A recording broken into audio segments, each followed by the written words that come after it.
pure aliénation.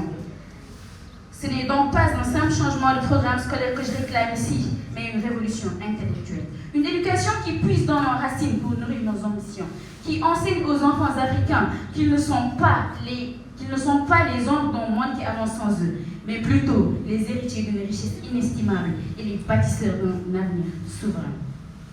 Intégrer le panafricanisme dans le système éducatif, c'est donner à nos élèves les outils pour comprendre leur identité, apprécier leur diversité et croire en leurs propres capacités. C'est leur dire qu'ils n'ont pas besoin de regarder ailleurs pour chercher des modèles de développement, car l'Afrique a toujours été porteuse d'exemples de grandeur et de résilience. Regardez Thomas Sankara. Il n'a pas attendu que l'Occident lui dicte comment diriger son pays. Au contraire, il a mis en place une politique économique fondée sur l'autosuffisance, a refusé l'endettement néocolonial et a encouragé l'éducation et l'émancipation de la femme. Et que dire de Cheikh Anta Diop? Ce génie dont les travaux ont façonné l'histoire africaine et ont prouvé que l'Afrique ne devait rien à personne en matière de civilisation. Alors, je vous pose cette question. Voulons-nous vraiment continuer à élever des générations qui récitent des leçons qui ne leur ressemblent pas?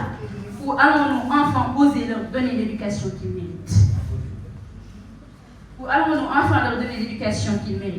Le choix nous appartient. Oui, le choix nous appartient. Et ce choix, c'est celui de la dignité, de la liberté et de l'avenir. Le panafricanisme n'est donc pas une simple idéologie du passé, c'est une nécessité pour l'avenir. L'intégrer dans notre système éducatif, c'est donner à nos enfants les capacités de comprendre l'Afrique avec les outils de l'Afrique pour le progrès de l'Afrique. Honorables membres du jury, le moment est venu de briser les chaînes de l'aliénation académique et de bâtir un système éducatif ancré dans nos réalités, fort de notre identité et résolument tourné vers notre propre développement. L'Afrique ne sera véritablement libre que lorsque son école cessera d'être étrangère à son propre génie. Je vous remercie.